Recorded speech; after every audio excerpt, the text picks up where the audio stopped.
Hello, this is Matt from Minim Guitars, and this is my Epiphone SG that I've had for 20 years. I got it brand new when I was 16. Most people say it's Angus Young that inspired them to get an SG, but for me it was Pete Townsend. It was the Who live at the Isle of Wight video that I just thought it looked really cool. It's undergone quite a lot of changes in its life, chief amongst them the pick guard. It used to have one of those half-sized ones, but I always wanted the full-sized one really. I had to get it custom made because the standard Gibson shape didn't quite fit properly. The company I ordered it from, hey Phoebes! The company I ordered it from had a really good return policy where you could send back the pick guard, and if it didn't quite fit you could give them a template for what you wanted. So I used my original pick guard and the Gibson one to kind of create a brand new one. So then I put that on there, and now it looks exactly how I wanted it to look all along. One of the earliest changes that happened to it was actually an injury which happened when I was playing in my room and the strap came off. And I went to catch it and the jack plug hit my knee and caved in the top of the body. So there was this big gaping hole here. Over the years there have been various washers and things on there, but eventually I just sort of bit the bullet and decided to excavate more of a hole so that the jack plug could completely sit on this new plastic panel that I made, which obviously doesn't look very original anymore, but I quite like this extra panel here. I think it gives it some character. Also, one of the machine head buttons broke off at some point. They're all the original machine heads, but I just replaced the buttons. I had one odd one to replace the broken one for a while, and eventually I got fed up of that, and one day I went to the music shop that was about 100 yards down from the flat I lived in and just got a set that he had, and that's what he had. So I've got these sort of classical buttons on there. Finally, the biggest change is that the bridge pickup has been replaced. The reason for which was that I lent this guitar to the singer in my band for a gig where I played my Jag Stang and he needed a guitar, so I lent him this to play.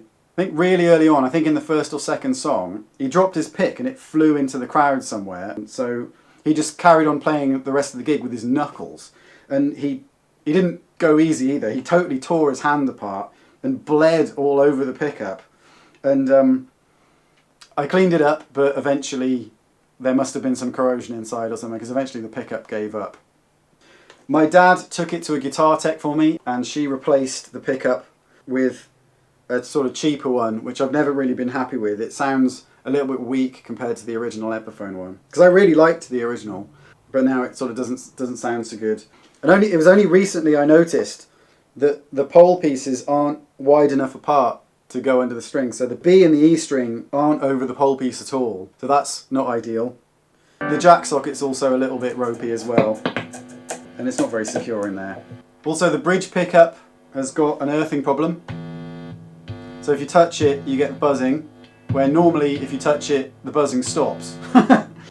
So what I'm going to do is replace these pickups with some Warman ones that I've got, which are relatively inexpensive, but Warman are pretty good. I'm going to put some push-pull switches on the volumes, which I may end up not using very much because I tend to favour humbuckers anyway, but the pickups I'm getting have got the option to do splitting and stuff, so it'd be a shame not to have the option there. I've got some replacement machine head buttons which match the original ones, so I'm going to put them back to sort of how it was. Do a fret level, sort that out, because I don't think that's ever been done, so it's long overdue. And then essentially just sort of clean it up, because it needs it.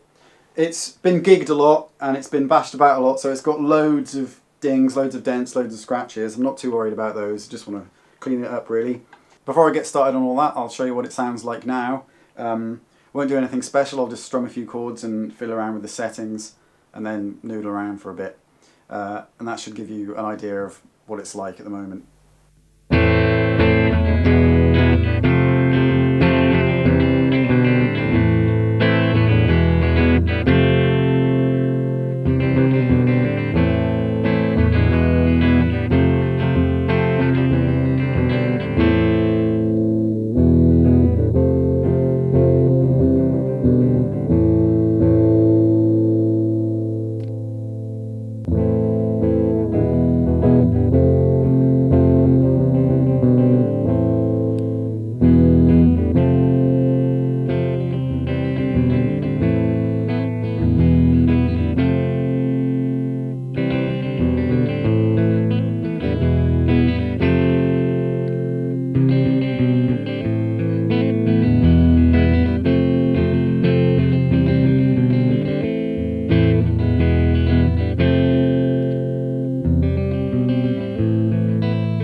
You don't want to hear any of that nonsense.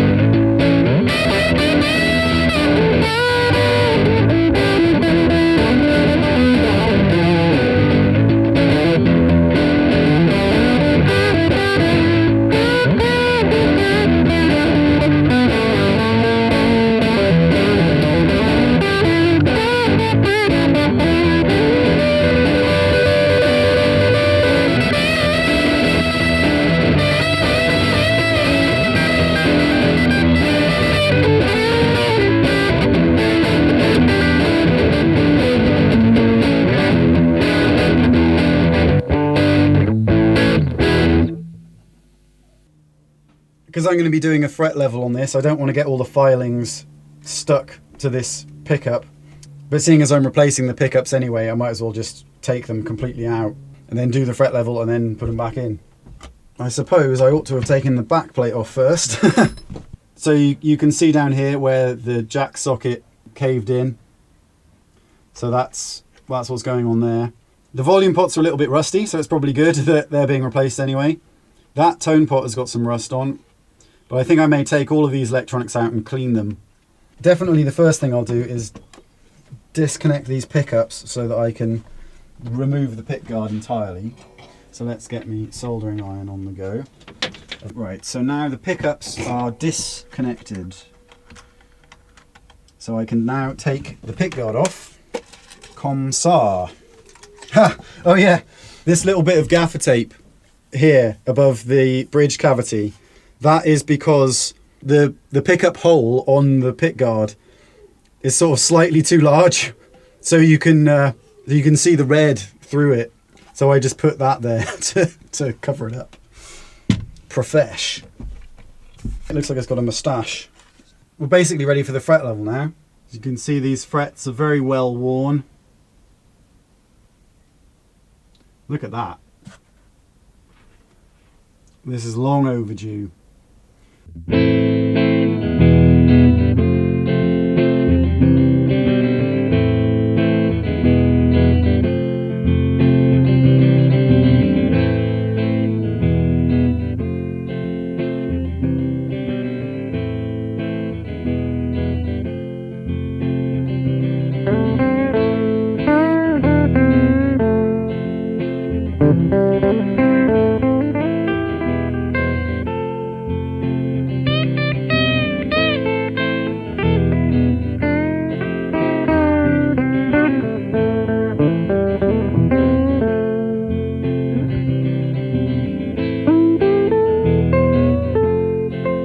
Look at all those filings. We're very close though.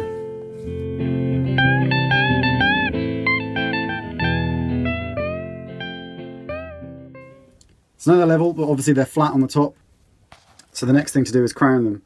This one here, there's still a tiny little groove, but because it's off to the side, the center is okay. So once this is crowned off, that's gonna pretty much disappear.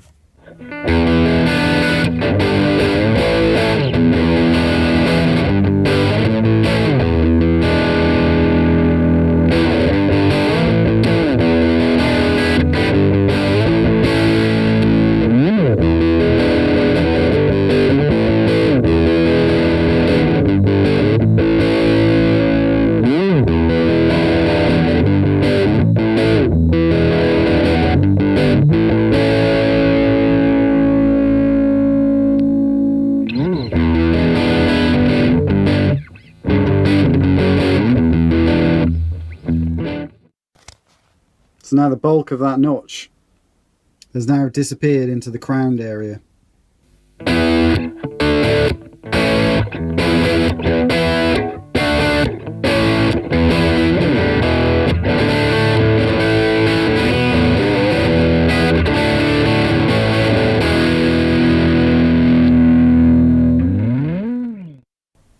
There you go, there you can see this one's been polished, these ones haven't.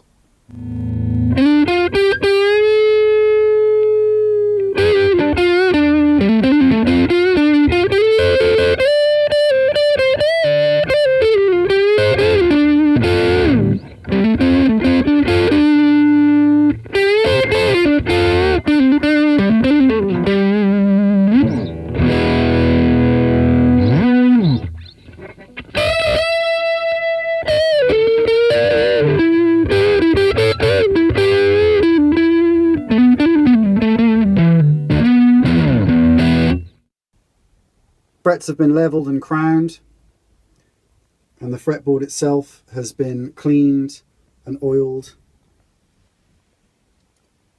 They're looking a lot better now. Here are my replacement machine head buttons. They're the sort of green tulip style. It originally had ones like this. These aren't official, but they're close enough. They look pretty much the same to me. They're not screw-on ones. They're just push fit. So I'm going to have to heat these up in some water. The idea is you boil them up, it softens the plastic, and then you can wedge them on, and then when they harden again, they kind of contract and then clasp around the shaft of the machine head. So at the same time, I'm probably going to have to heat up these machine heads in order to get the old ones off.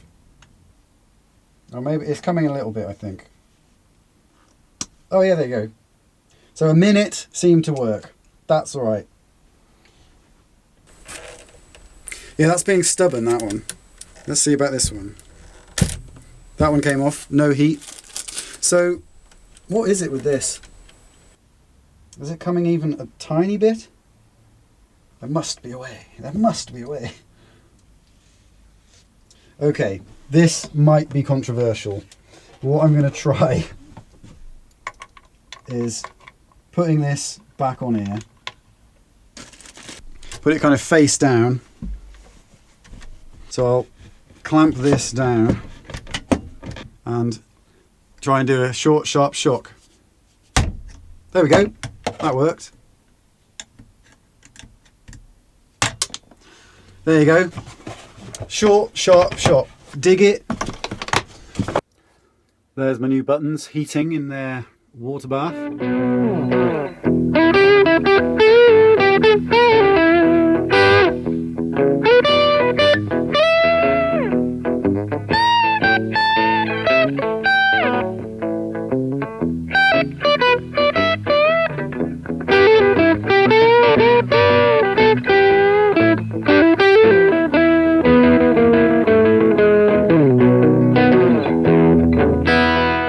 Okay, so I've got my new buttons on there. Before I get started on the electronics, I am going to see about making a new panel for the jack socket here. Because this piece is just, it's just a thin piece of plastic. It's not proper pickguard material, so it's kind of sort of spongy. But I have got an offcut of 3-ply black, white, black pickguard here. So I'm going to make a new one out of this. So what I'm going to do first is take this off and then draw around it on here, because I like the shape. Because the way I designed the shape is that this curve here is supposed to follow the bottom of the body, and then those are straight, and then obviously it kind of follows the edge of the tone pot, which I quite, you know, and I quite like the idea of having the tone pot mounted on here. Obviously it didn't need to be. I could have just put a patch there if I wanted to, but I quite like the idea of having a panel because it gives it like a unique sort of look, because SGs don't normally have a panel down here, but mine does, and I sort of quite like that. So I must have lost the original nut, because that's slightly too big, because when I first did this repair it kept falling off. So I wedged a little bit of cardboard under it, and that has been like that for at least 15 years. Anyway, I'll find a new nut. So there you go. So that's that. That's where it caved in originally. And for ages I had tried to just sort of use double-sided tape to get like a washer on there, or put like big washers on, but nothing worked. So that's why I decided to use this. So then that way the jack socket is just mounted straight to that. So this hole is just a hole. This has served me well. I mean, as you could see, it still worked, and that little bit of cardboard was still holding it on there quite well. But I think it's time to make this look a bit nicer now, so I'll see if I can do something with this. And because this is not perfectly rigid, the edges had popped up, so there's sort of filth that's gotten under there. Lovely. So I'll clean that up.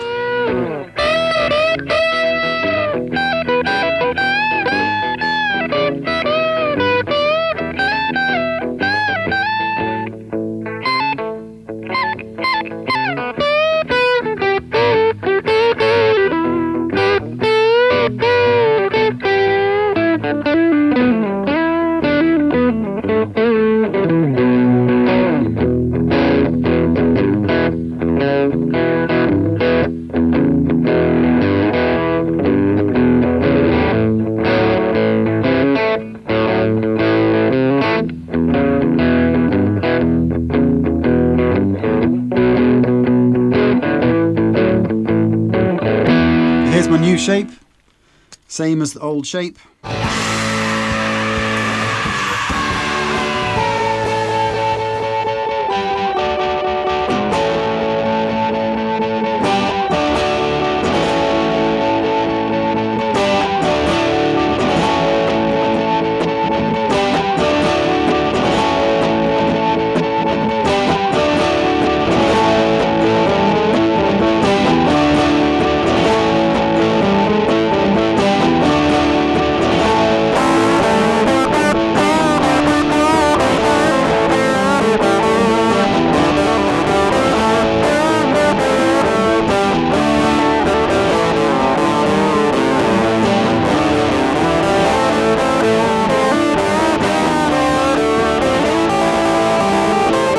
Well, that's reasonably convincing, isn't it? What do you reckon?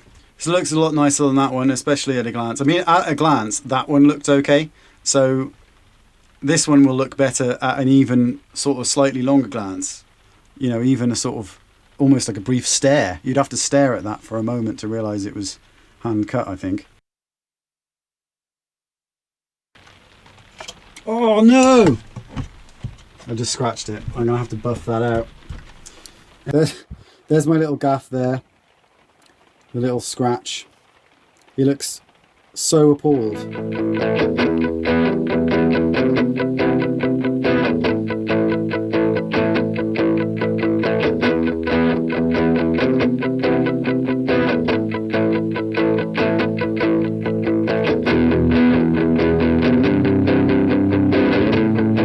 So I've managed to get that back up to a shine, and I've gotten rid of the scratch. So obviously, if you do end up scratching your pick guard, if you've got very, very fine sandpaper and some plastic polish or some T-cut, then you can get rid of it, but you'll have a sore hand.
This has been sitting overnight. Yeah, that went as well as to be expected. So as you can see, that's not terribly attractive, but it's going to be underneath the panel. So that's going to go on there like that. But I'm going to scrape some of this down to get it more level so that this can sit flush. Yeah, I noticed for the first time since ever having this that the strap pin on the back is slightly off center down this way. You know, it's just a foible. I'm not going to bother moving it, you know, there's no point moving it. It is where it is. With the pick guard, the pickups are mounted straight to this. Because the cable obviously goes through the body, they're going to have to be installed while they're in it. So I may as well put the pick guard back on now, which will involve installing the pickups in. So these are from Warman, which are an English pickup company. Pretty inexpensive, but they've got a good reputation of making like really decent, affordable kit. So there's my new pick guard. These are called Groove Babies. They're Alnico 2 humbuckers. I think they say something like 60s vibe on the website. So, you know, they're kind of modelled after 1960s Gibson pickups. They've got nickel backs. Never made it as a wise man. And there you go. Nice and shiny and clean. And they're matched. So these are my push-pull volume knobs. I've decided to go with series parallel rather than a coil split. In my experience, it's slightly less bright than a single coil, but it's the same kind of sound. You retain the humbucking quality of the humbucker.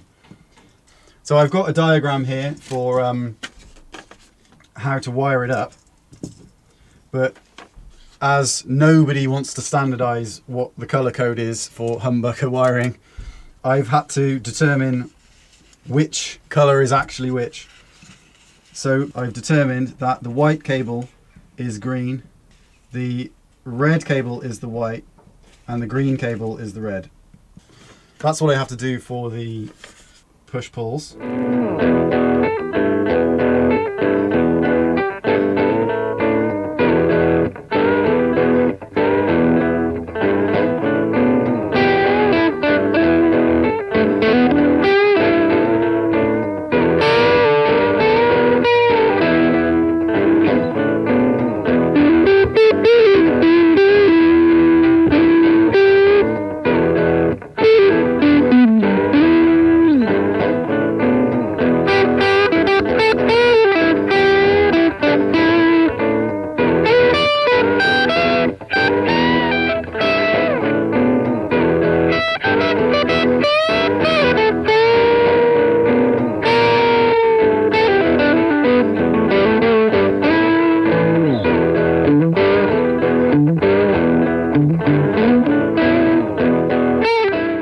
Here's my new cavity.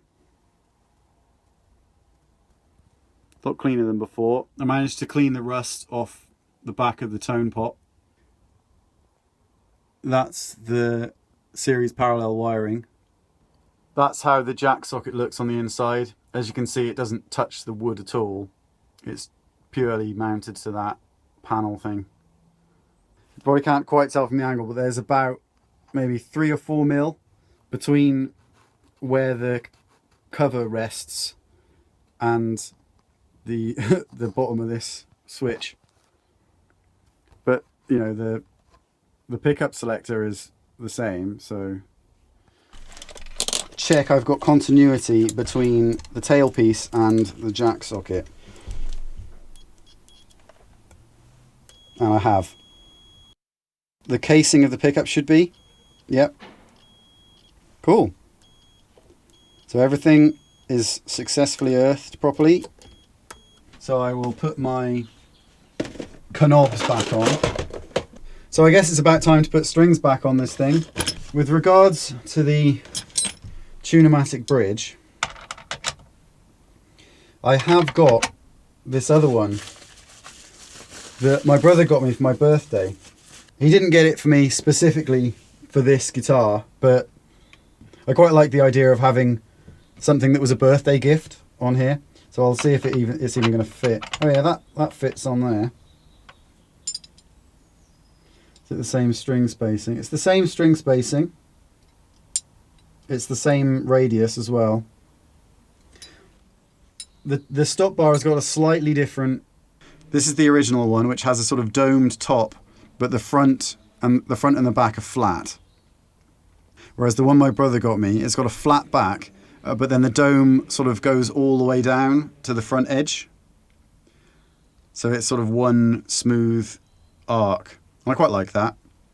When I mentioned to him that I might put this on my SG, he said, well, it's probably no better than the one that's on there, you know.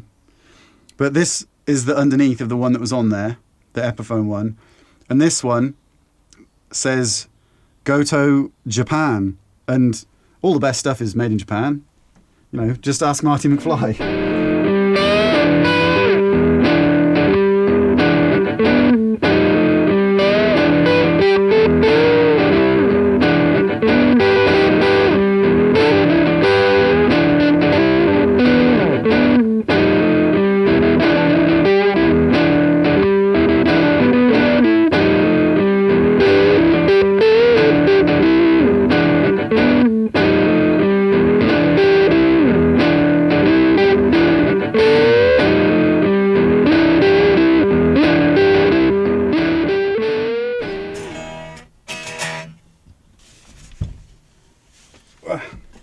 Right, Oh God. I don't normally have it this high up.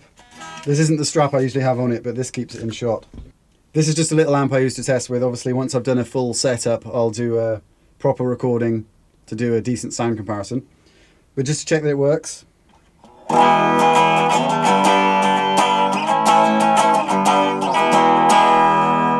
That's the bridge pickup. So there's the middle, and there's the neck. Let's have a play with the new options.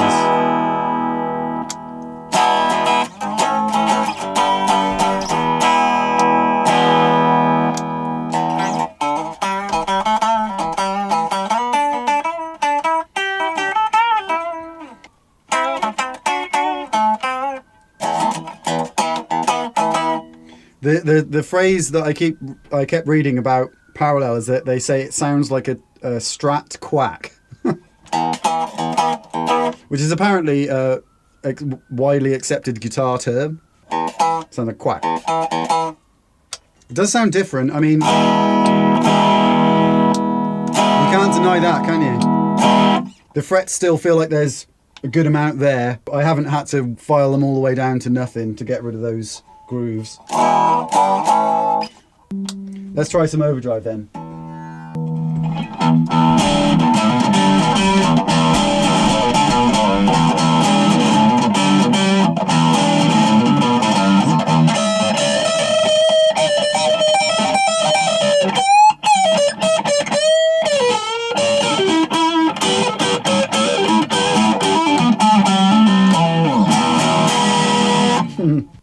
Yeah, when you've got overdrive on, you can kind of hear the difference between the single coil-ish sound.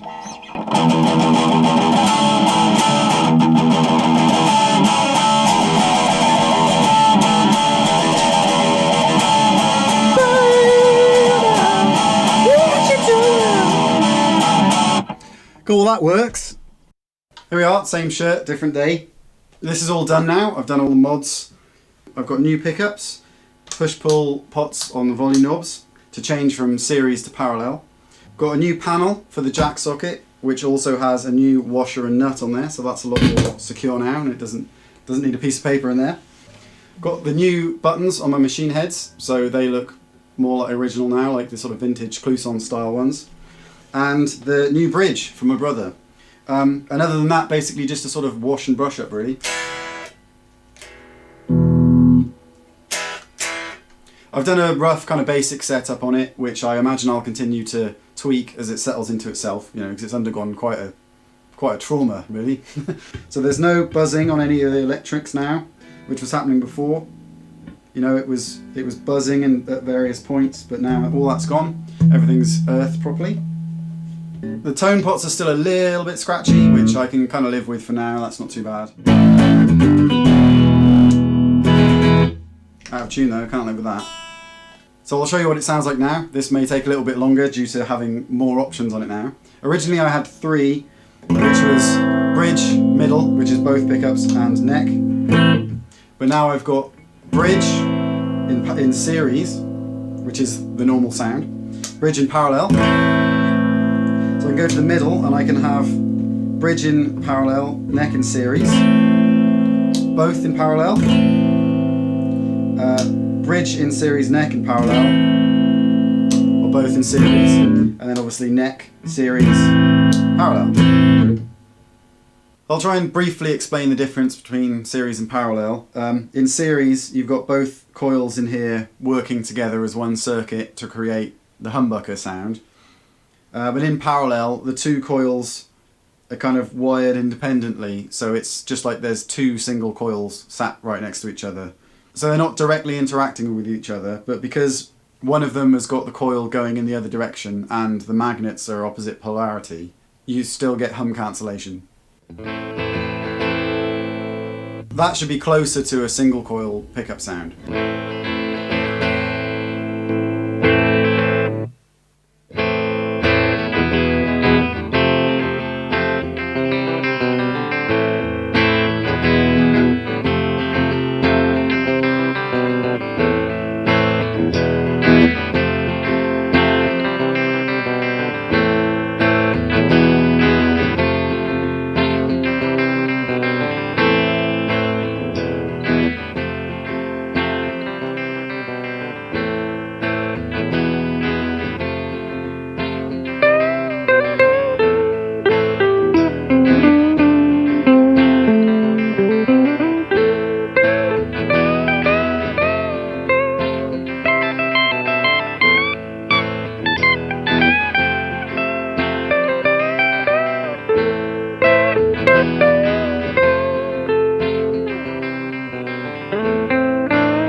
I think in that Isle of Wight video, Pete Townshend's SG might have had P90s in. I might be wrong, but so the parallel might sound quite cool with that as well.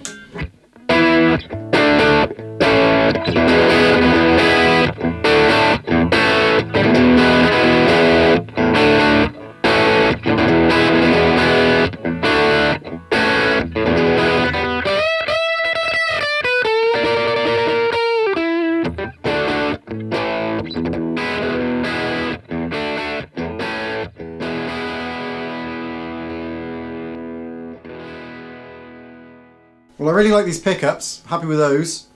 As I said, they're not very expensive, but I think they sound really nice. They're really clear and they're really quiet when you're not playing, which is handy. Pleased with how it's turned out in the terms of the aesthetic changes I've made. Obviously, at a glance, it looks the same. It's been kind of reinvigorated, I suppose you could say.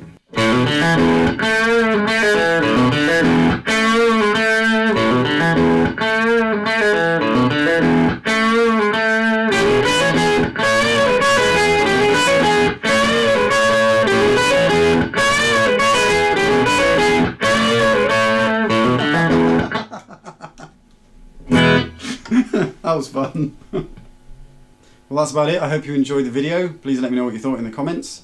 Don't forget to come and visit me on Facebook or send me an email if you've got any questions about any of the guitars that you've seen on my channel. Thanks again for all the likes and the new subscriptions, and thanks for watching. Cheers!